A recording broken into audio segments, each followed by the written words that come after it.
L'espace francophone en est un au départ de très grande diversité, de traits de civilisation multiples au cœur même des nations. Mais il rassemble aussi, l'espace francophone, des peuples des 5 continents autour d'une langue et souvent d'une histoire en héritage et en partage. La francophonie est aussi un espace de mobilité et de migration, dont les pays peuvent tirer une force, notamment de coopération. Mieux encore lorsqu'ils se sortent du carcan néocolonial et qu'ils établissent une dynamique de réciprocité bien inscrite et adossée aux valeurs et à la vision d'un humanisme universel. Or, ce sont ces valeurs de reconnaissance mutuelle et de coexistence dans la diversité qui est une profonde richesse et non un problème, qui permettent de formuler et mettre en œuvre les meilleurs modèles, les meilleures pratiques d'intégration des nouveaux arrivants. Et ce dont il s'agit n'est pas d'assimilation, mais de rencontre des cultures, de mise en commun de nos expériences, de pollinisation et d'interculturalité pour un vivre ensemble riche de tout ce qui nous distingue.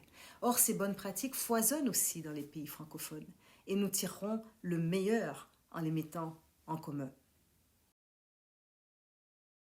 L'établissement d'un réseau de partenaires œuvrant dans le domaine de l'immigration et provenant des divers pays de la francophonie mondiale pour échanger régulièrement et sur le long terme sur les défis que pose la migration dans le monde francophone me semble crucial pour combattre d'une part l'indifférence et pour agir en contre-feu également face aux mouvements populistes d'extrême droite, xénophobes et anti-immigration qui gagnent du terrain et qui infiltrent même les partis politiques jusqu'à inviter leur propre position au cœur des débats et des campagnes électorales. Nous l'avons vécu au Canada.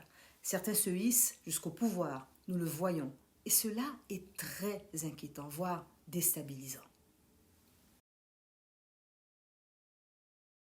En témoignant même de ma propre expérience, étant moi-même avec ma famille comme des milliers d'autres passés par là, ayant vécu cette détresse, cette fuite forcée vers l'inconnu, dans des circonstances dramatiques de vie ou de mort. J'ai souvent été à l'ONU lors de réunions de haut niveau sur les questions migratoires, la seule capable de dire, pour moi, ce ne sont pas des statistiques, ce ne sont pas des données.